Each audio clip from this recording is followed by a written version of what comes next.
Yeah. So what? It's your boy, Bitz and Bobz. Yes, people. Welcome to another episode of Bitz and Bobz Meet. This is episode 20. Happy belated New Year to everyone. Happy top to the league, to all the Reds in the building. Listen, today's guest is... Actually, I can call him a good friend of mine. I can call him a co-host as well. We're on the football terrace. We're also on the First 11 Fraud Watch. He's a Chelsea fan, which is okay to be different. He is Jem, co-host of GNA TV. Jem, how are you doing, man? Not bad, brother. Thank you for having me on. As always, I appreciate it.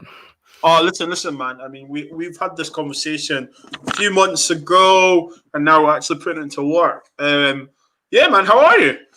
Yeah, not bad, bro. Not bad, really. Just same old shit, different day with the COVID thing. So I feel like it's like you get up, you do whatever it is that you may do. It might be a bit of training or going for a walk, which is what I do most days. Yep. Come home, do a bit of streaming with you guys, talk to you guys in the chat, have my dinner, do a bit more streaming, then jump in bed, and I've got work tomorrow. So it's just like there's no routine at the moment. I mean, there is a routine, but there's no different structure to it, if that makes sense. It's just a bit 100%. So, man, to be honest, I mean, like, it is what it is, actually, isn't it? To be honest, lockdown. Yeah. I mean, we've both got partners. You've got to find a routine in some weird way of structure. For example, we go for walks. I went sledging today. I've only been. I live in Scotland, and I've been sledging twice in my life, and that's twice in the last week. I'm 31 years old, bro. Trust me, like, it's absolutely madness, man. Big up to everyone in the building. Please make sure you drop a like. Big up Strip Bear doing the thing. Strip Bear, I need to make you a mod. Don't know how to do that, but I'll find out. Vibes FC's in the cut. So watch your boy Bruno knocking the traps out of the FA Cup. Listen, I heard people say Bruno was shit, but he just literally took a shit and dumped out Klopp and friends. So what can you do, right? What can you do? Thanks again, Strip Bear. Hi, everyone. Evening, John. Evening. Listen, man. You know what we're doing, Bitz and Bobz, man. Obviously, we can't start the stream without talking about your episode yesterday, man. Yeah. I was in tears watching it. I couldn't believe some of the stories I heard, even your story as well. And I was just like, wow. It just makes you think this pandemic, which has nearly been going on for nearly a year now, affects everyone, bro. Like, we stream. We are YouTubers. We stream. Yeah. We're in the camera and stuff. We actually talk. I think we talk nearly every day now because of the group chats we're in. Yeah, we do. Every day. I talk to you more than I speak to my missus. That's so insane, So. Listen, trust me, my wife has had a few conversations with my wife already. Do you know what I mean? Put the phone down. Shout out Daniel. Daniel, your team got a win. Yeah. Happy for you, my guy. Yeah, man. So, bro, a few sentences, man. How was that yesterday? I mean, I watched it, but how was that for you? Yeah, it was challenging. I didn't expect it to be so intense, is probably the right word for it. It was, listening to people that you speak to every day's actual backgrounds, which is really surprising, and you don't realise it. Like you said with me, you didn't expect it. The one that got me was Lamb's. Like Lamb's story really, really, it killed me. And if you haven't seen it, go and watch it. Honestly, it's some proper intense stories. It's the reason I wanted to do it yesterday is because I feel like it's something that, even though there's a lot going on with COVID around the world, it's affecting mental health a lot more as well. The numbers are going up highly. I mean, around my area, there's I'll give you a quick little story. There's 4 lads that I know quite well. Not just know by name, seen in school and this, that, and the other. They're 29 years old. 3 of them are 29. One of them is a bit older. They've all died. They all died from mental health. Wow. 2 of them were very sociable guys, intense guys, like going Ibiza, like going on holiday, always through parties on weekends. Imagine having that freedom, which we had, taken away from you for an individual like that mentally.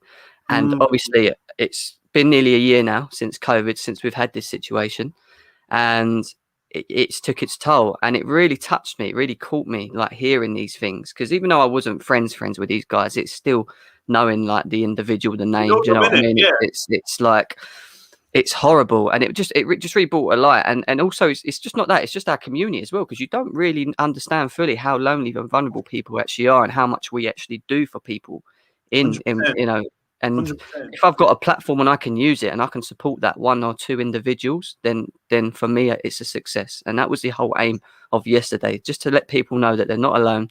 They're not alone, and they should always talk out with these things, because let me tell you something now, if you let it build up in here and you let this take control of you, it's dangerous. It's dangerous. But yeah, man, I'm glad that I did it yesterday. We've got some great people come on, and strong people come on and tell their stories. They didn't have to at the end of the day, and I appreciate it. And everyone's got a story to tell, as they say, haven't they, Bobz? You know, and it is what it is. 100%, man. And you know, bro, I was late to the stream, and Lambs texted me. Yeah. She actually gave me a heads up you were doing it. And what I've noticed on Twitter, you don't really get many people's posts. I always see things late, or someone's like this or that, and then she texts me. And a part of me was just like, raw, like, it's amazing. Well, there you go, Jim, you know what I mean? But homage to you, do you know what I mean? We'll help you through enough time. Yourself, Daniel. I think I've done a stream with Daniel, actually, on Monsters channel. See, for me here, when I saw it, I was just like, you know, this is brilliant, because more people are talking about it, you know. I said on air, well, before we came on air, I was like, I don't really do that much football content, you know. Yeah. So it's good that people are, and like, you know, Lambs was like, yeah, make sure you check on it, blah, blah, and stuff, and heard Prime story. I remember I spoke to Prime a couple of months ago till like 4 or 5 in the morning. We were just talking and chatting, and I was just like, wow, this kid's been through a lot, and he's very young. And then obviously I spoke to Lambs, and then heard Lamb's story, and like, bro, I was crying, man. Like, and it's not even this is not even to be like, oh, it was so teary. No, bro, like, someone that you've got to know just now, and to think that's happened to them, something that you see on a thriller in a film, or a really, really bad story, is actually someone's reality in it. It just, man, I can't what's the word, emphasize the amount of, like, to say, talk to people, and it's good. Do you know what? Like, we are a football community, brilliant. You know, it's not everyday football. Do you know what I mean? It's like, how are you doing? How are you? So I think that's very, very good that we do. So, I mean, before we go into why you done YouTube and stuff, you used to play football. Yeah, I did. At the age of sort of 7 up to I was about 22, I played. I was committed as hell to it. It was my thing. I used to eat, sleep, drink, think of football. It was literally everything for me. At the age of 7, I was playing at David Beckham's primary school for them at the time, and it was a team called Chase Lane, and it was a team that Beckham had actually represented, and he used to go to school there as well. Oh, really? Amazing. So we played at quite a high level for that age. I was playing against teams like Millwall, you know, and it was pretty good, and we ended up winning. My dad was actually the coach. Funny enough, he got asked to be the coach because the main coach left at the time, and in that one season, we managed to win a trophy, and it was against Millwall, who were the best by far in our division, but we won it, and it was the first real taste of like winning something. I know I was only young as well, but you know, it gave me the hunger, and I was like, oh wow, I enjoyed this. And then it just went on and upwards and upwards. I went through a little bit of a phase when I got to about, when I was at secondary school, I was about 14, 15. I was still playing football, but just not as much. I was playing for the school. I wasn't really playing much Sunday football. And then I ended up putting on quite a bit of weight. Because I was eating a lot. You know, as you're a kid, you go to the corner shop before you go to school, and you fill your pockets up with millions. You know, them little millions where you just and stuff like that. Like, I just used to and then it got to a point. My dad pulled me aside, and he was just like, "You're a good footballer, and throughout this like 1 year, you've like lost yourself. Like, you're still playing, but you're not playing as much. Like, get yourself back into it." And then I did. So I started looking for a Sunday football team again. I was playing for a secondary team at school. And then it kicked on from there. And then I ended up growing. Like, I started playing Thursdays, Sundays, Mondays, and Tuesdays. So for 4 days a week, I was playing football. From Mondays, it was 5-a-sides. Tuesdays, it was Tuesdays it was 7-a-side, Thursdays we'd train, and then Sundays would be the main game at the time. So you're active. You got back to being active. I got back to being active, exactly. So moving on from about 16 onwards, 16, 17, 18 on my way up, I started playing, started getting back to my fitness wise. I was eating well, I was training well, I was playing well. And then I got asked to play for Panathinaikos in the UK, which was based in Enfield. And I played there for 1 or 2 seasons. It was good. Like, it was at a good level. It wasn't anything big. I wasn't ever going to go to Greece and be like this big player, but it was cool. And then from there, I got noticed by a semi-professional team called Jubilee. So they asked me to jump on board. And I ended up, I always remember it because my first game with them was against, at the time, top of the league. They were playing against someone at the top of the league that has been top of the league for a while. And I was playing, at that point, I was playing in midfield. I was a central midfielder. And I was playing next to a young lad at the time called Emmanuel. And he'd just been signed by Arsenal for £2 million.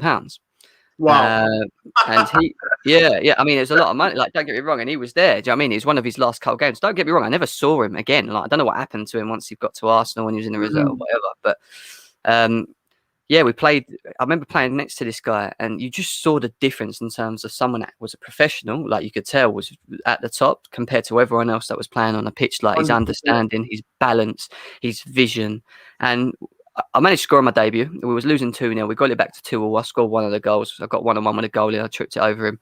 And then it got to the last minute and we got a free kick at the halfway line. And one of the rules he said to me is, if I go forward, he stays back. Or if he goes forward, I stay. So there's always someone there. So he goes to me, go on, go forward, get in the box, get yourself in there. So I go sort of jogging in the box, tussling with people and whatever. And I see him standing next to the guy taking the free kick. And he goes to him, he's like whispering to the guy, and he sort of walks away from him. And you see him just like slowly but surely getting quicker and quicker, but running towards where I am in the box. So the guy's kicked the ball. And I remember, like, because I'm concentrating on the ball coming, I'm like tussling, like trying to get out in the air. Like, and I've jumped and it's gone over my head. And I'm thinking, God, and behind me is him. Out of nowhere, just caught it in the air, top corner, won us the game. And I remember looking at this guy and thinking, fucking hell, like, how did he judge that? Do you know what I mean? Like, and so from there, I stayed with him for a little bit. And then I moved on to what I thought was quite big, Fenerbahce. Obviously, the Turkish team, Fenerbahce, they had their own team in the UK again. But what they were doing is they'd made a team in the UK and they were trying to find decent players to scout to take to Turkey. But when you went Turkey, they wanted you to go Istanbul and then play at a level there. And then if you're good, you'll jump onto the reserves of Fenerbahce and then up and up sort of thing. Okay. So I got there and on my debut again, I had a habit on my debuts of scoring. I remember going on 1-on-1 for them. I was left wing at that time. I was playing left wing. I got 1-on-1 with a goalie and I chipped the goalie and I scored. And one of the guys I was playing with, I call him the Russian Ronaldo. He looked like exactly like Cristiano Ronaldo, a bit bigger. Didn't really run around a lot. He wasn't like skillful in that. But when you give him the ball, it was like Zlatan. Like, he would take one touch of the ball, knock it, and then just thunderbolt from it. Doesn't matter where it was on the pitch. He would just score. Like, it was that good with the ball. And at the end of the game, I'd been told by the manager that him, the Ronaldo-looking guy, and me were the two that were putting forward, and that there were some scouts coming along. So I'm thinking, all right, cool. Were they there? I was saying, like, were they here today? And he was like, no, not today, but they'll be here next week. So I'm like, all right, cool. So I'm sticking with this team playing in the Turkish league. Now, let me tell you something about Turkish leagues. They're dirty as hell. You run past them, they kick you. They trip you up. You don't get away. They don't even get yellow cards. Even if the referee sees you do it, no yellow cards, nothing. It's like it's normal if you get round someone to just kick them up. Like, and I was trying to get used to this because it was completely a different kind of style. Do you know what I mean? And it was going well, and and whatever. And we got told one day that the scouts were there, so I ended up playing a really good game and with this guy. And I finished, and I went over to the manager, and we was all talking about it, eating out oranges and whatever, just trying to do it. And I was like, "So yeah, what did they say?" And he's like, "Yeah, they didn't come again." So basically, the moral story was, I actually got conned into playing for a team and being told that there were scouts there, and there wasn't. So I ended up playing for this team for a good 10 to 12 games, nothing, wasting my time. Wow. Yeah, I got done over. I'm gonna lie, I'm an idiot. I got done over, but I didn't realise. I only just, I was listening to these guys. I thought they were talking some sense. I thought there was people. Yeah. There was loads of people there. There was tons of people, Bobz, like Mm. watching you. I didn't know who it was or was watching or who it was that had come from Turkey and whatever. And I got the and I did. I said, you know what? You're wasting my time, bruv. Like I was like 19, 20 at this point, pushing to 21. I was like, I'm not getting any younger here. Like I need to get on with it. And I left. I didn't go back to that team. I ended up going and playing for another team, a decent team, a semi-professional team. Got sort of stuck in with my five-a-side football, and then I got noticed by QPR, Brilliant. playing for this team, and they said to me, "Look, we're ready to bring you into Harlington training ground, which is where their training ground was back then. Back then, it was about, I think it was 2012-13 season where they had Hoylett and Sean Wright Phillips and Zamora and Rio Ferdinand and like all of these really, like, they were a decent team. They were in the Premier League at the time as well. I think it was around that point. And they said, like, and I was like, yes, this is my chance. Like, I've been given the opportunity. I'm going to be trialed. I told mum and dad, they were really happy for me. They said, just keep playing your football, train, look after yourself. Never had any injuries, Bobz. Never had any injuries. I was always quite fit, flexible and whatever.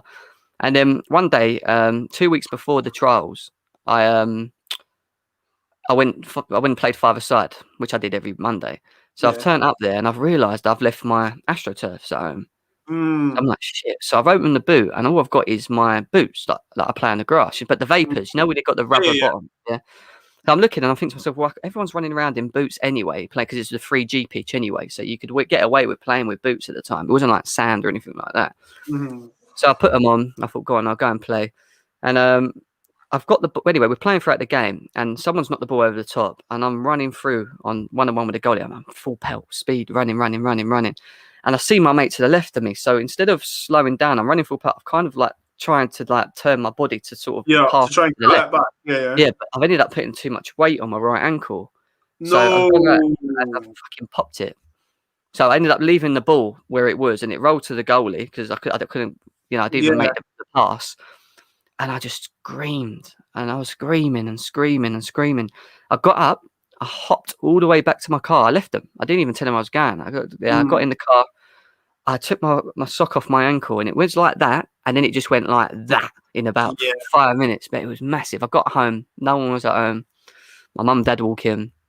I got my foot in the air like this. He's gone, no. He's like, get up. We've got to take you to the doctors quickly. So we go to the doctors. We sat there all morning, like waiting for scans, and then they told me that I had to wear a moon boot. You know, them silly little boots. But they said to me that I had to wear that for the month. So I called up. QPR and I said, look, I've picked up a slight injury. I know it was meant to be within 2-3 weeks. Only chance you could push it until the 5th week because I should be okay. And gladly enough, they did. They said, all right, fine, not an issue. Brilliant. So it gets them to a month. Yeah. The problem I had, Bobz, then was I couldn't train. So I'm sitting with a boot on my thing. I have to be. I'm not fit. I'm still trying to watch what I'm eat so I don't gain weight. I then get told that I have to go to my GP before I can play. So I've took the boot off. I've gone to my GP on my 3rd week. I've sat down with her. She goes, give me your foot. She puts it on her leg and she starts playing my ankle. So she's like pushing it here and there and whatever. And she's like, tell me when it hurts. And I'm like, yeah, no, it's all right. Go. I went, no, I'm cool. You're cool there? I went, yeah. She went, what about now? I went, yeah. She went, what about now? I went, yeah. And then she went like this, right in the middle of where it obviously seized up. And I just screamed. I was like, ah! Like that. And she looked at me and she went, you can play, but if you want to play, you got to strap up. And I can't even promise you that that's not going to keep buckling.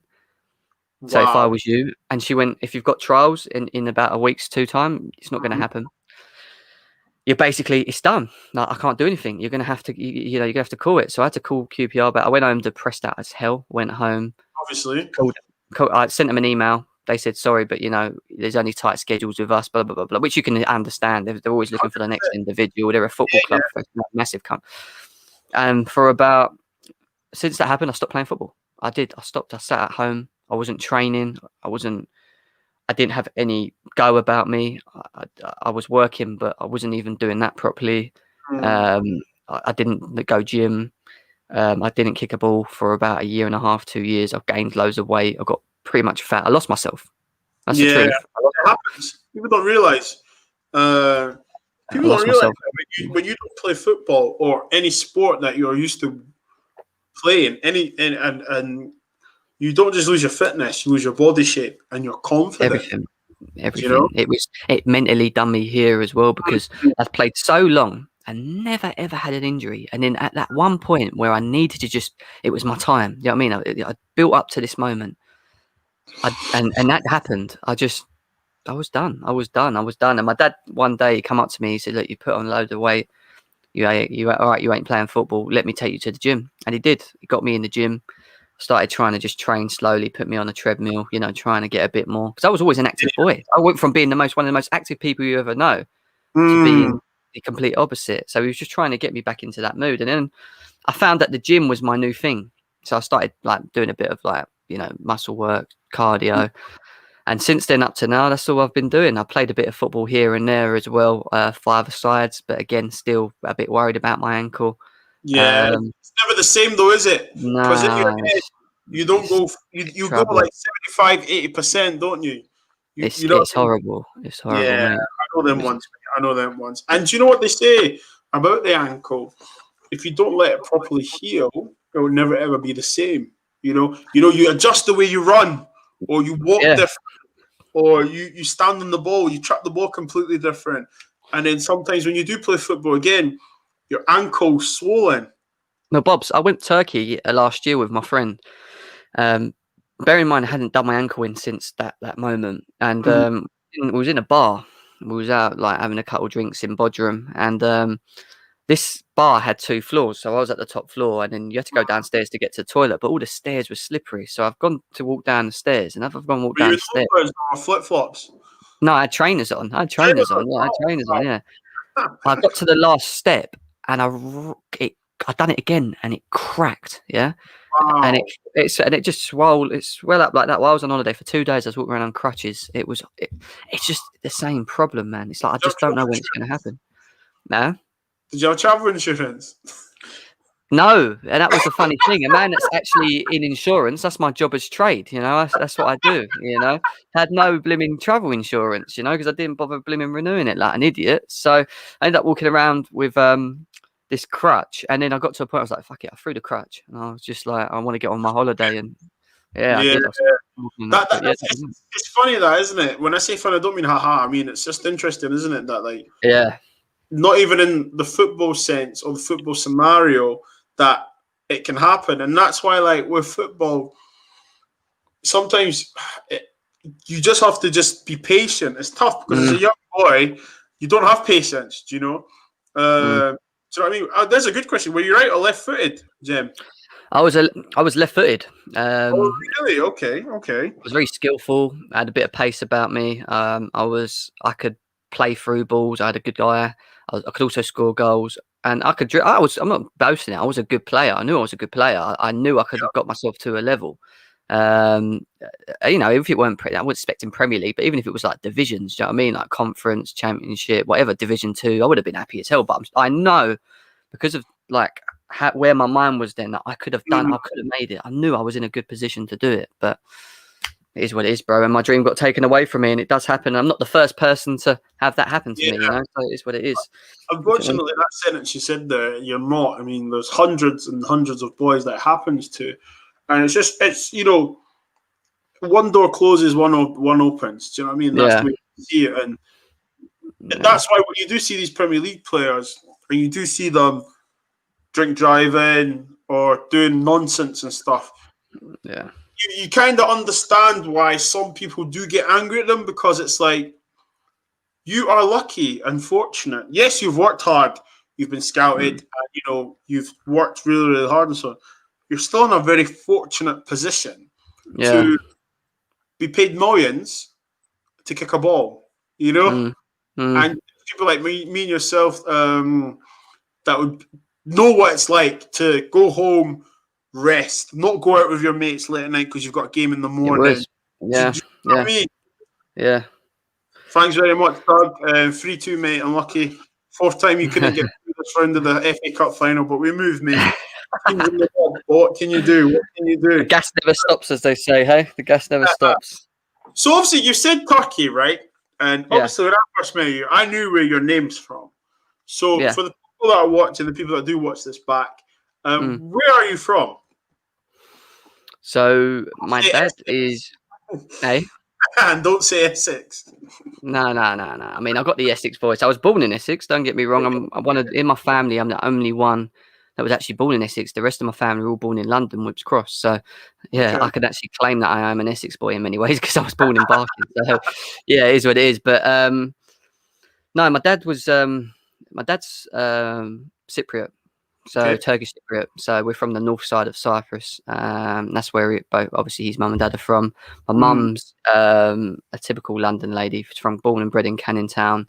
You know, a bit crazed. That's where she was from. The craze areas. You know, a bit of a Actually, I watched a film yesterday with the wife. We watched Once Upon a Time in London. Yeah, Billy Hill. So I got a bit of education. It's a shit film. Don't watch it. But yeah. I mean, to be honest, a lot of the British films are. To be fair, aren't they? Let's be serious. Yeah, you see the same people playing the same kind of characters, but you know, but that one was really, really bad, man. So obviously, okay, with obviously your origin and your heritage and stuff, what's it like growing up in Essex? You know, because I know when I looked at you, I'm a black guy. I looked at you. You told me your name was Jim. I was like, yeah. He's got foreign blood in him. Okay? Yeah, we're British, 100%. Yeah, but you can tell that there's a mix to you. Do you know what I mean? Yeah. Well, I'm half Turkish and I'm half English. You know, I am mixed. So yeah. I mean, look, because I was born in Essex, I kind of adapted to it quite easily. To be fair, with the whole voice, my voice is very Essexy. A lot of people used to say, "Look." Yeah, all right, girls, how you doing? You're right, darling, sweet cheeks. You know what I mean? Like, sweet, mate, sweet, mate. You're right. But no, like, I was brought up. So for me, it was easy to adapt in Essex. To be fair, and I made a lot of friends here. And I lived in Chingford for a while, which wasn't Essex, it was actually London. And then we moved about to where I live. I literally live on the outskirts of London. Literally, it's about 20 minutes. So I'm like 20 minutes from either or, if that makes sense. So it's easy for me to go in and out of London. So yeah, I was brought up in. I ended up being brought up in a place called Epping Forest. If people know it, it's one of the biggest forest districts in the UK. Massive, huge. Yeah, I was brought up there. Went to school there. Had a lot of Turkish friends. Lots of Turkish friends. Obviously, I've got a Turkish girlfriend. Well, say girlfriend, fiance as well. She's Turkish. She's Turkish. Yeah, she's from Turkey. So yeah, I've got a Turkish girlfriend. Say that again, fiance. So yeah, but keep saying girlfriend, fiance. Got a fiance. She slapped me in the face if she heard me say that. I'll tell you that. But yeah, no. So yeah, it was easy. You know, it was easy being brought up there. I made so many friends from all different backgrounds. It wasn't just your typical British people. Where I lived, you had mixtures. You know, a lot of Asians, Indians, black people. You know, it was a mixture. My secondary school was absolutely a ton of crap. Like literally, used to go there. I don't think anyone in my year at that time actually got anything out of it. Really? I mean, I come out with no grades. Ain't gonna lie, it was bad. Like I think I got like 2 or 3 decent grades. Other than that, it was a shocking school, absolutely shocking. Like we had issues with our sub teachers. Like they used to lock us in the rooms. We had one guy that lost the plot once. I'll tell you a quick story. He was in school, and the sub teacher that came in didn't like one of the boys in my class. They just had a bit of a feud with each other, and he saw him in the class. And as he come in, he shut the door, and he put the key in the door. And we're all sitting there thinking, surely you're not allowed to lock the door. Really. Like what's going on? He's locked the classroom door, so he can't get out. And then all of a sudden, he's like chasing the boy that he don't like in our class around like a nutter, and he's picking up chairs, trying to hit him with. Yeah, this is our school teacher, and this is a true story. I'm not even joking. We had to pick up because we had scared young girls in there. We was picking up the girls and putting them out the windows to try and get them out. You see all these kids just going out windows, and my mate's running around in circles, just going, get everyone out. And he's like, oh mate, it was mad. You had our head teacher kicking the door down. Because obviously he heard what was going on. Because mate, honestly, my school was not a school. It was more like an imprisonment. Like no one actually. Sounds like the flipping class at Sister Act. Oh, mate, honestly, it was. It was such a weird school. But Laurie, yeah, I've been to some big boy raves and everything. Bet you have, mate. I bet you have. There's so many things have happened in there, mate. Trust me, I can tell you on that one. But I've been to some of them myself, mate. I'll tell you that. So But, Tim, yeah, man. Go on, man. So obviously, like, I mean, you grew up mixed race. You are mixed race, half Turkish, half English, and obviously, you know, you've had a decent upbringing. What made you do YouTube? I keep mentioning, and I've said it many times on GNA TV. The only good thing that came from COVID is this, because in a normal day of things, I wouldn't probably have had time for this. I wouldn't have had time to sit here and do this. But this YouTubing thing has helped me. Sorry? Why wouldn't you have had time? I don't think I would ever just thought of sitting down, going on YouTube and listening to people like Terry on a football terrace, because I just never had the time for it. It would never cross my mind. Obviously, where you couldn't go to games and you got stuck at home, everything started to become more digitally. So even though you was just watching TV, football on TV, you would then go on like your Facebooks and your Instagrams, and you would, watch people that were YouTubing. And that's how I found it. I went on Instagram, I saw Football Terrace, and there was him, and I clicked it. And I was sitting there listening to Terry, and I thought, do you know what? This guy talks. This looks like a load of fun. He's allowing random fans from random rivals, like, come on and have this say. And I think to myself, all the other bigger YouTubers, and they don't let you do that. Do you know what I mean? You can't do that. And I went on there with Terry. I was actually funny because I went on there when Prime and David were on there. I think it was one of David's first times as well when we went on there. And I was talking to Terry, and we had a good chat and whatever. And he said to me, he said, like, I like you. You've got a good personality. You talk sense. People like hearing you. You should come on more. And then I started coming on more after that. And then I got added to the Football Terrace group. KG added me in. And then it got to a point where obviously I was doing what I was doing on the Football Terrace. So I enjoyed it and whatever. And then I was going on other people's platforms. So I was going on people like Stevens and Monsters and whoever else is that were doing it, Get whoever. And I ended up going on Stevens one day with Prime, because Prime introduced me onto there at the time. And I ended up meeting Ads on there. That's how I met Ads. Okay. So we started talking on there and whatever. And I had a lot of time for him. Like, we sort of came off the stream, and we started messaging each other on Twitter and whatever. And I saw a boy and he knew. Weirdly enough, he knows my cousin. My cousin's a dancer. She's a dancer, and he used to be in her class. I think they used to dance together and that before he got his. Yeah. His medical illness. So then all of a sudden, like, I was sitting there one day, and he messaged me, and he was like, I really want to like try and push my channel at the time. He was like, I haven't got much going on. Like, would you be interested? And I sat with him, and I was like, do you know what? Number one, I like the boy. Number two, I've got a lot of time for the boy. Number three, the boy is very talented. He's such a talented individual in terms of his content creating. And I really wanted him to be able to be heard and aired and viewed. And for me at the time, it wasn't about me doing this and getting loads of subs and being a new Terry, because I know I wouldn't be able to do that. It's not in my ethos to do. What I wanted to do was do a channel with someone that I had a lot of time for, a lot of respect for, to help push his work, for people to know him, people to get to know him as well, because they knew me from the terrace. So I kind of had a bit of a name at that point from people. So it was easy for me to get people to come across at the time, through Twitter or going on the terrace. And Terry was nice to obviously shout me out, like, on the odd occasion as well, which helped at the beginning.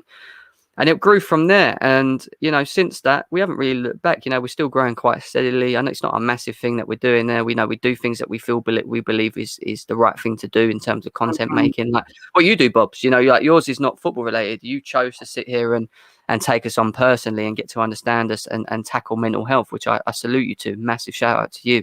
It's a big thing. It's good. It's good because we talk a lot, yourself, as a community, we talk a lot about football. Football gets spoken about a lot with us, and we sometimes forget the other side of life, the characters, the people that you're actually talking to. And like I said this to Indiana the other day, like, once I'd done that mental health show yesterday, Igal texted me and he was like, I never even knew this about you, bro. And I feel like I've known you for so long. Like, and you tell me, that's why I was like, I was just like, I speak to these people every day. Like, what the hell? And obviously, like you said, when we do need to speak about it, we need to make it normalize it, make it a normal conversation. To be like, yo, are you all right? No, I'm not actually. Okay, what's good? Let's FaceTime. Let's even what I've noticed in the stream, you don't have to go live. Just everyone sit in the stream and talk. Yeah. Do you know what I mean? And no, man. Like a gal, I love a gal. And I hope he's watching this. I love a gal. A gal helped me with the YouTube setup. You know how to do things, titles and stuff. Because I used to just type in Bitz and Bobz meets bar, and that was it. And he was like, "No, there's so much things to do with it. How to stuff." And spoke with him. Mostly, he's married and stuff. Got to know it. I was just like, raw. And I thought to myself, I talked to you more than I talked to the people that came to my wedding. Yeah, it's mad, isn't it? And the other thing as well is, it's like what you said as well. Like, I ain't really good with all this YouTube. I'm quite new to it, like you. Like, I don't know that you have to put out certain things in your content names to get more traction and things like that. And obviously, the other thing that was hard for me is because I work. Obviously, I think everyone does at the end of the day, but I work consistently Monday to Friday from about 9, sometimes to 6 or 7 at night if I'm busy because I'm self-employed. And one of the things why it was good doing it with ads is that ads, enjoyed content creating. So, if we were going to do a show, he would do all that. And I appreciate that. I always tell him, like, this is for you to shine. And now I know he's helped other individuals out of that, from that, since GNA TV, he's helped Prime. I think he's helped you. He's helped Indiana. He's a mod for Terry now as well, which is great, on the Discord. Like, that was my aim, to get hit, for me more so at his age, specifically a young lad, to be able to get out there and really mix and show what he's about, and he loves Fred, right? Hey, he loves Fred. yeah. Other than his Fred thing, which is quite annoying, he's a decent boy, isn't he, at the end of the day? And cool guy. I've got do you know what? Like, I didn't realize. I spoke to a little bit, outside the whole football group chats and stuff. Do you know what? It must be tough being his age, growing up now, than it was for us. Oh yeah, we didn't have social media. Do you know what I mean? Like, we had MSN. Yeah. And if you don't know what that is, then I'm older than you. yeah. We had Nokias, but like this thick and this wide. You know what I mean? Like, you didn't get to just sit on your phone like we do now and just talk to people and go on social media. It was nothing like that. I used to have a Walkman. Do you remember the Walkman, Bobz? We used to put like. I used to have that, bruv. The Sony Walkman, bruv. Oh my goodness! Wow, I remember that. It came in orange and black. I remember that for bloody. I used to walk around my little black Sony Walkman, playing all my, I think 300s, because you used to be able to store so many songs on there, 300 odd tunes, walk around school and whatever. Like, that was cool back then. Do you know what I mean? Compared to now, but that's mental. You know what? You're definitely right in terms of the generations. And one of the things that is harder for the younger generation, which is different now, is that I feel like technology's taking over. You don't get, like, back in the day when I was young, I used to, after secondary school, go home, put my boots on, and then disappear for 3 hours playing football on a field with my mates, kicking a ball around. You don't see that as much anymore. Do you know what I mean? Now it's all very computer based. People want to sit in front of a screen. People ain't got it's weird how the generations have changed, if you know what I mean, in terms of when we were about, what we used to do with our time. We'd like want to go in the forest, you know what I mean, and on our bikes and stuff and muck around. Like, they don't do that anymore. We used to, you know what it was? We got creative with it. Do you know what I mean? And like, when I say that, guys, I mean, like, for example, if there was no goalposts, you put your jumpers down. Do you know what I mean? Yeah. And anywhere you do, you'd race. You just double dare someone or truth. Do you know what I mean? And like, now, like, even like if you played basketball, like, people got creative with stuff, and now it's all on your Xbox, on your PlayStation, YouTube. It's different. It's different. Do you know what the funny thing as well, Bobz, is? And you're talking about posts with the jumpers. That's a classic. We used to do it all the time. Because we used to ride around what we used to do is used to ride around on our bikes. So we used to go from field to field just to check out the grass and what was better, what had the lines on the grass and whatever that we could play in. We used to turn the bikes upside down, so they were the posts. Do you know what I mean? It was mad. That's it, bro. And like the imagination of when you played single knockout or Perry knockout or whatever records or whatever you guys called it. You know, you'd be licking off shots, being like Lampard, Scholesy, Gerrard. Do you know what I mean? Yeah, they were the days, man. I tell you, I would never change that. That's one thing I would never change. 100%. And like, you know, when I think about that, I think to myself, like, wow, do you know, like, these people have it hard now because everyone wants to be perfect now, Jim. Yeah. Everyone wants to be perfect. Like, it's not about, like, even when it comes to, like, news or fashion, it's like someone has to be the first to do it. First one to get this, blah, blah. And it's like, raw. I just remember you went up for your mates. If you asked their mum and dad, are they coming out to play? You'd play football till you either got shouted home or it was dark. Yeah. Literally, when it did get dark, you went home.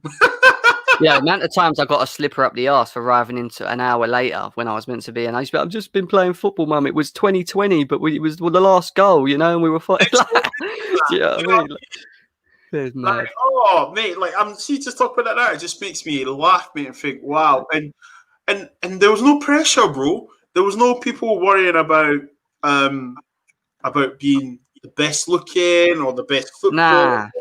There was nothing. There was no image, no gimmick. Do you know what I mean?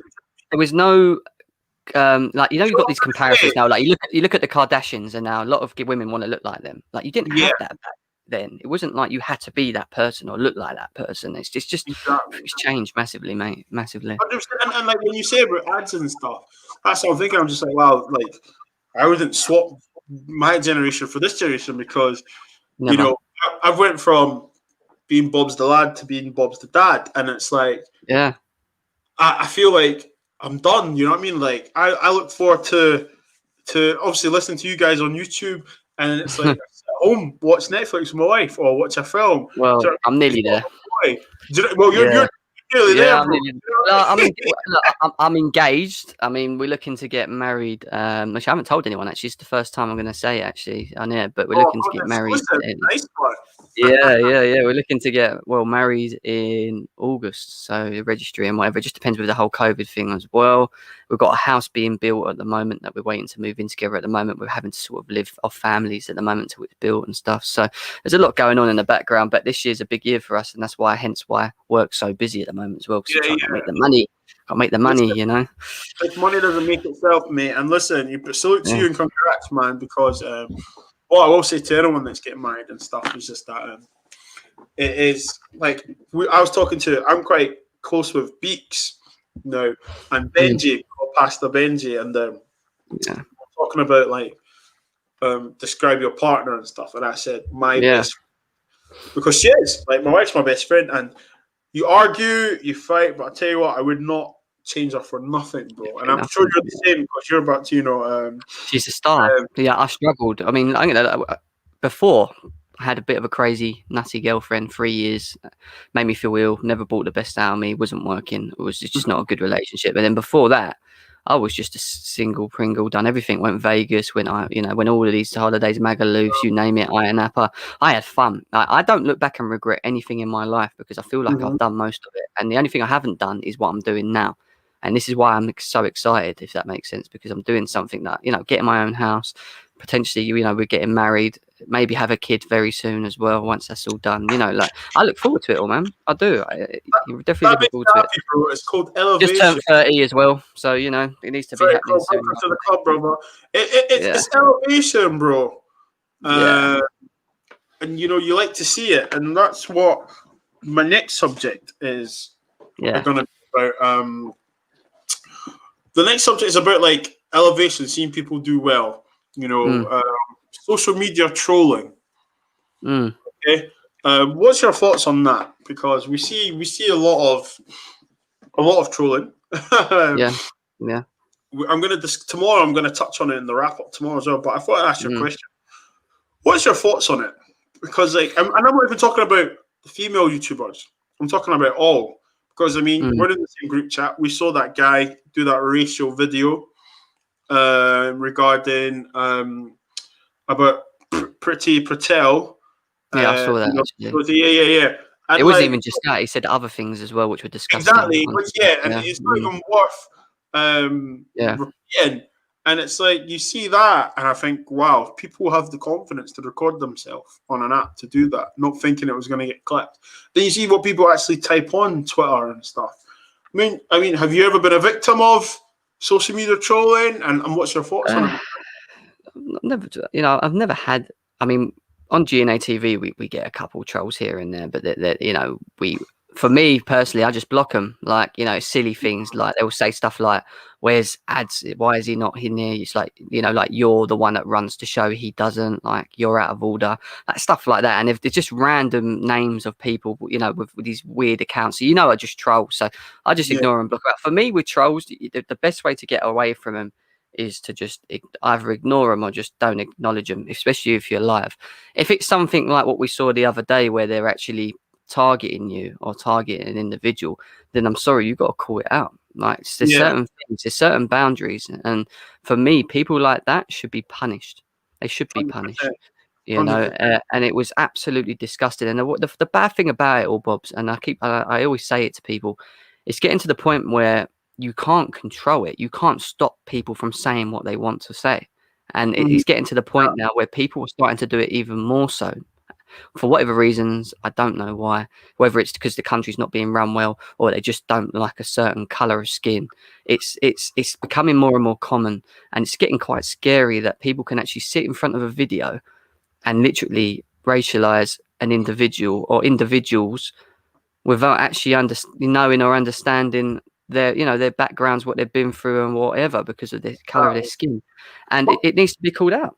100%. Like, big up Cam in the cut. Big up to Strict Bear, Laurie, everyone in the cut. Please drop a like, share with your nan, your gran, your dad, and your mum, whatever. I think for me though is like, also, look, we're ethnics. I don't care what anyone says. You're mixed race, I'm black, and for me, it doesn't really care what you look like or who you are. Exactly. Treat me, I'll treat you how I want to be treated. Do you know what I mean? Vice versa. I just think it's quite scary.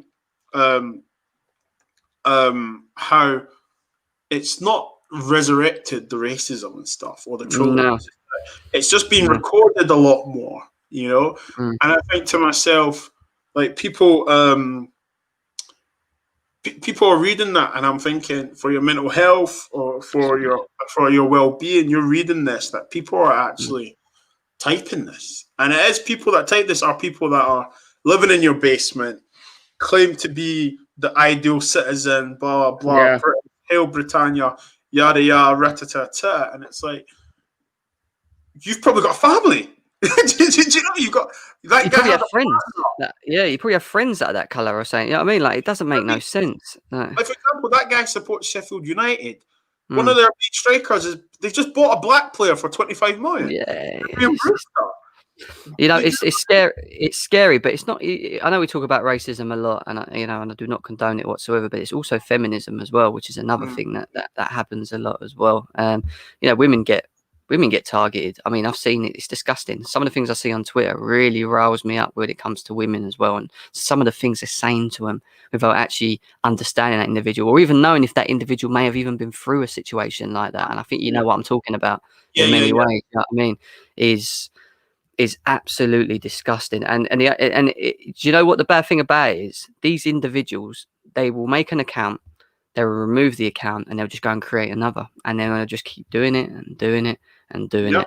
And unfortunately, there's nothing in the world that we can do other than just keep seeing this absolute shocking stuff. It's disgusting. And like, I'm just going to read Hassan's comment here. What's worse is religion being mentioned in a negative way and no one calls out on the media. Yeah, do you know what, Hassan, you're right, bro, because our friend the gal is a Muslim. Yeah, he is a Muslim. Yeah, he is a Muslim. Yeah. Religion is one of these things where, like, even if you don't agree with it, okay, acknowledge it, learn about it, respect it. Do you know what I mean? And accept it. It's one of these things where we live in a world where there's so many different religions, so many different practices, and so on. Just because you don't like it doesn't mean you have to abuse it. I grew up with an attitude where I have an attitude where if you change the mind, you change the attitude. Jim may like flipping cheese on toast with beans or something. Yeah. Do you know what I mean? I might yeah, not. cool. He will tell me why he likes it, and I'll be like, and he'll be like, try it. Do you know what I mean? Embrace it. Do you know? Some of our Usman talks United. I believe he's a Usman as well, and he talked to me about religion as well. And like, I'm a Christian. Well, I'm a Catholic. Do you know? All Like, right. we talk about stuff. You share stories. The whole thing about culture and being different is about embracing these things. Now, Jim, if you come to my house, I'm going to cook you a Nigerian dish. Do you know what I'm trying to say? What are you giving me, bro? What you putting on the table, man? That's the question. Do you know what I'm saying? Do you know what I'm saying? Do you know what I mean? With some meat. And if I was to come to your house, I'm sure you're going to cook me up a lovely Turkish dish. And it just bothers me, man, that like, it still bothers me because like, people still think like this. And we talk about being equal and stuff. And I feel like people still think we're not. Do you know? I can only, you know, people look at me and you and think we're shit under their shoe. They'll look at women and think you're shit under my shoe, and I think it's wrong. Just gonna read Cam's comment here. Problem is, trolls are saying things get away with it because some of these views are actually shared by people, which is true. Yep. So they're happy when someone says it and it's not them. 100%. Real Chris is in the building. He's saying Jim and Bitz. They've shared like it's a very sad life. No need for it. 100%. Daniel.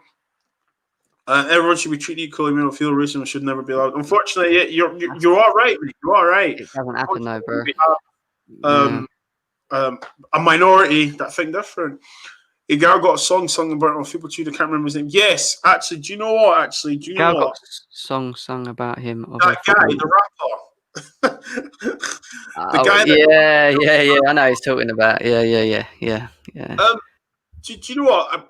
I don't want to give that guy airtime because we know the tactic, what he's doing and stuff. But I mean, I'll let you take the lead on this, man. What's your thoughts on it? What is there to say to that? What is there to say to that? Just trying to get an audience, trying to get people to see and visual. And this is the problem with a lot of people. They do it just for attention. And if people just wouldn't give them the attention, they probably wouldn't do it. But the problem is there's too many people on social, billions of people on social that are going to click on something like that and do you know what I mean, and view it. So for me, it's disgusting, mate, isn't it? You know, especially for a gal. Do you know what I mean? It's not very nice, is it? Talking about bacon through a Muslim. Do you know what I mean? That is it. It's ridiculous, mate. It's ridiculous. And obviously, we know what kind of person the guy is. Obviously, he's trying to call out Terry and the gal and stuff, and it's funny, isn't it? People have to be negative and nasty to attract attention. They're not right up here as well, though. Sometimes, if you watch them, like something's not ticking. You know, when you look at someone, you're like, nah, something's not ticking there. Like that's what I see a lot of the time with these people. He's a sandwich away from a picnic, mate. To be honest, literally, like, I like that saying. That's a good one. You know what I mean? I don't know him from Adam, and I think to myself, like, if you don't know a gal, you don't know Terry, you don't know these people, you're coming out with someone like that, like, so that tells me you are a character. Yeah, exactly. Do you know what I mean? And do you know what? Less said, the better, man. To wrap up on the last thing that I want to talk to you about, I wrote it down here and I can't find it. Yes. So, GNA TV's grown. Okay. You've got a few more shows on the channel now. So, you know, before we wrap up, plug it, you know, and give us, you know, a vision where you think it's going to go and what you want to do with it. Look, we're forever sort of thinking of other ideas for shows. We want to try and bring something a little bit different. I think everyone wants to do that. That's always the case. It's a bit hard when you're consistently talking about football, though, as you can imagine. You know, there's a lot you have to be careful with. But to be honest, look, it's, you know, we've got decent shows at the moment. We've got the Chelsea Ladies show, which seems to take off every Fridays with Lambs, Sophia, Beth and Joyce, which works. Anita sometimes is also on there as well, which will be on every Friday. Eventually I'm going to take myself away from that. I'm not really meant to be there, but I'm just waiting for Sophia to free herself up a little bit because she's for fortunately on the front line because she works in hospital. So at the moment, with everything going on, it's hard to just request things from her as an individual. Other than that, you've got the player rating shows, which again seem to be hitting big time. Obviously, we hit our first 1.3K on the Fulham show, which was a big achievement for us, especially with the number of subs we got and stuff.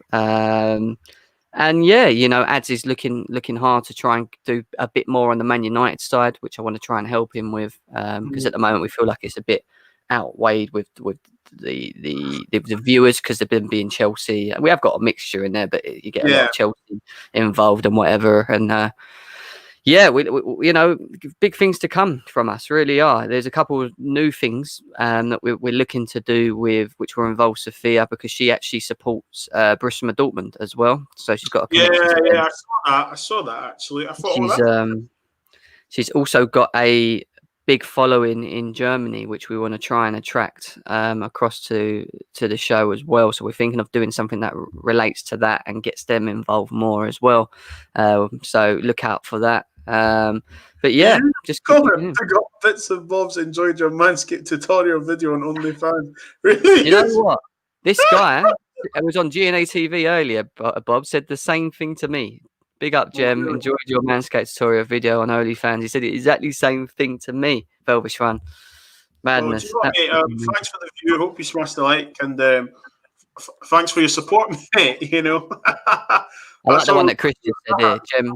The one that Chris Welsh just says. Again, big up to Chris Welsh. He's another big fan of us as well. He says, Jem loves being with the ladies, really. Chris is trying to get mate. Chris doesn't want you to get married. Do you know what I mean? Nah, don't be silly. The ladies are great that we've got coming on. It's the good thing with the ladies show is you've got all these different personalities, and I think when you make a show, it's not always about just doing the show and the title of the show. It's the characters that you're bringing in that make the show. So yourself, Bobz, us on Fraud Watch. What makes Fraud Watch? Us as our characters. Why? Because you've got you different, me different, Kai completely different, Igal. We're all different personalities, you know what I mean, from different backgrounds, and that's what it's about. It's about making shows that gets the best out of the individuals that you're putting in there at the time. So now, big up to Bobz, everyone. So make sure you smash the like button as well. Yeah, I want to see you subbing as well. So everyone that's here, Strip Bear, Chris Welsh, you're all on my channel as well. Velvishwan, Hassan as well. Everyone that's in there, just smash the like button and subscribe to Bitz and Bobz, please, as well. Okay, guys. You heard Jem. Listen, we've got a few minutes left. Those are in the chat. If you want a question into Jem, you got a few minutes. If not, let us know. Jem, before we get the questions in, Chelsea won today. What's your thoughts on it? It's only Luton. Obviously, we've played a different formation. The 4-2-2-2 is actually a Tuchel formation. So whether someone at the Bulls had a word in Lampard's ear and said to him that this is the man that's going to take over, and Lampard's thought, you know what? Why don't I try this formation to see if I can get them playing in it before he comes and takes my job? We'll see. I mean, at the end of the day, it was a good performance. I was happy for Timo Werner. Did you say didn't know you had a channel, bruv? Yeah. I was happy for Timo Werner today. He got a new job, actually. Cam got a new job, innit? Oh, was he? Yeah. I'm sorry. Big up to you, Cam. Big up to you. Timo Werner had a good game today. I thought he even though he missed the penalty today, I just think it's only a matter of time. He's just too good for me. I do think he's going to click again. We go into Wolves on Wednesday. We need to start winning. The next week, or Wolves Wednesday and Burnley Sunday. 6 points is a must. We'll see with Chelsea. I think that is the thing. We will see. We will see because do you know what? It's just a tough period right now, isn't it? That's it. Yeah. It's a cycle. Football's a cycle, mate. You know what? I trolled Charlotte, trolled Land, I've trolled you, but rivalries and trolls aside, I mean, it was always going to be tough, wasn't it? Buying all those players, expecting them to gel, and we need to remember that some of these players have came with a big reputation from Germany, and I think some of these players are realizing that the Premier League is a different animal, yes, it's the same football they kick about. However, you've got players like Ward-Prowse, Neves. You've got players like that play for Burnley that are going to be in your face. You're not always going to have time and stuff like that. Listen, Jim, there's a few questions in here for you, man. Jim, on their days, who is the best midfielder, Thiago or Pogba? Ooh. On their days, if you were talking to me, for me personally, it's a tough one. Look, Thiago is top quality. Paul Pogba in his day, for me, is just something else. He's just he's above world class on his day. He's that good for me. So if I was to take any of them two and put him in a Chelsea team right now, it would be Paul Pogba all day, every day on that one. I'll take that. We've got a question here from Daniel. Daniel says, do you think Tammy Abraham is good enough to lead the line? The problem with Tammy is, he's our top goal scorer. He's going to start against Wolves. It'd be silly not to. He gets a hat-trick today. Yes, it was only Luton. People would say, well, he's found his level. No, he's not. The thing with Tammy Abraham is he just needs to be more clinical when he gets given the opportunity of his chances, because there's games where we still create opportunities like we did today. We're 0-0 and we rely on him to take the chances, be the difference, and he's not taking them. So for me, he needs to be more clinical in games moving forward. Guys, big shout out to Winter Surfer. My guy Bitz is the real one, same as that guy Bobz. I'm not sure about. I love Winter Surfer, man. He cracks me. Oh no, he's a brilliant guy, mate. He showed me love. Love from Charles is here, Bobz. Charles is here. Oh, Charles, wait. Oh no, here we go. Charles, I think you need to stay off the Charles, to be honest.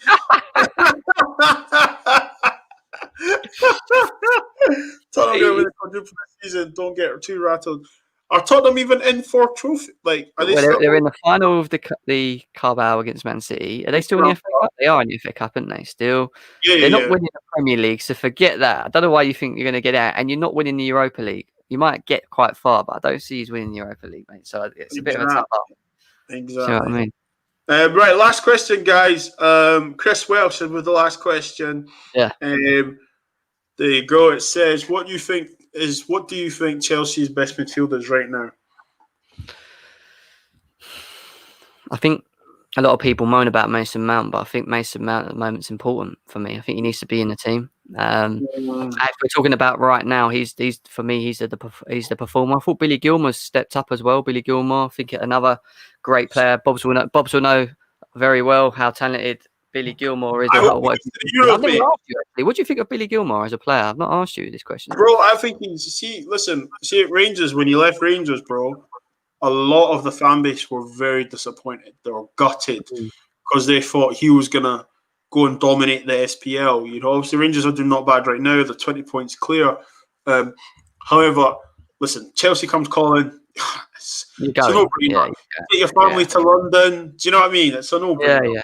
But no, he's a good player, mate. And I think Chelsea's very fortunate that once Jorginho goes and Kante, you have a ready-made replacement right there. So you will save money in the next 5-6 years. 100%. People moan about it. The only question mark people have with him is his frame. But for me, he's still very young, and I feel like he can build on that. Eh? Billy Gilmour's like the same height as Callum Hudson-Odoi. Yeah, they're talking about his frame, though, like him not being off the ball and stuff like that. I mean, is he any bigger or smaller than Iniesta and Xavi? Or Jorginho? He's better than Jorginho. For me, if I had to choose between the two, I'll pick him Big Gilmour all day. Because why? Because he's positive on the ball. He's always looking forward. He's always trying to look for that pass. Jorginho don't do that for me. So, 100%. That's my answer. Listen, guys, thank you so much for in the cut. Actually, Velvishwan, do you know what, mate? I'm going to answer your question. Who would win a fight, McGregor or Kolasinac? Well, number one, Kolasinac weighs 10 times more than McGregor, so that's a bit of a weird comparison. I think Kolasinac would come on top in that one. Yeah, one punch would knock him out. I think it'd be like a tenfold, man, if he got hit with one of them, mate. So yeah. Exactly. Listen, everyone, thank you so much for watching Bits and Bobs Meets Jim, co-host of GNA TV, and also a panelist on the Football Terrace. Listen, guys, please like, share, and tell your nan, your gran, your mom, your dad, your brother and sister about the video. Share on your Twitter, your Instagram, everything. Yo, man, everyone knows where to find you, but it's household rules for me. So please drop your socials, Jem. Let everyone know where they can find you, man. You can find me on the Football Terrace. You can find me on Twitter, CFC_Gem. And then you can find me on my YouTube at GNATV. Bobz, again, thank you for having me on. Appreciate it. I've really enjoyed it, actually. Really enjoyed actually having this conversation with you. It's been nice getting out of football and actually trying to discuss something, something a bit personal, having a personal discussion. 100%. And that's why, obviously I do the football stuff with the terrace and I do the wrap up and stuff. However, Bitz and Bobz Meets is what I'm generally actually passionate about. Actually, people say they call it interview and stuff. I'm a conversationalist, man. I like to talk and hear what people, and also get to know people because, I remember the first time I met you. I was just like, Rod, and I was like, Jim, I know you. I see you on YouTube. I get to, but now I can call you a friend. That elevation, and that's why it's good to talk as well. So I'm also very grateful for this YouTube platform as well. But listen, guys, you've come into the Football Terrace community as well, man. It's been a big thing, like you coming over as well. So we appreciate that. Love for that, man. Love for that. I love that. When are you going to do Bitz Meets Bobz, mate? Do you know what? Good question. I've asked a lot of people ask me, can I interview you? Can you come on? Let's get to know you and stuff. What I will say, when I'm retired and got the cigars and the feet up, then someone. But I'm going to keep my cards close to my chest. Yeah. And the nicest person will be able to get the exclusive. So, yeah. Yo, Jem, Bitz is just... I know Bitz is in town, isn't he? I know when Bitz is in town, when I hear Werner. Werner in a spliff. Bitz, he's coming for Martial, bruv. Don't you worry, yeah? He's got more goals than him. More goals than I think all of your strikers at the moment in terms of in total of all competitions. We're going to finish. See you later, guys. Thanks for listening. Peace.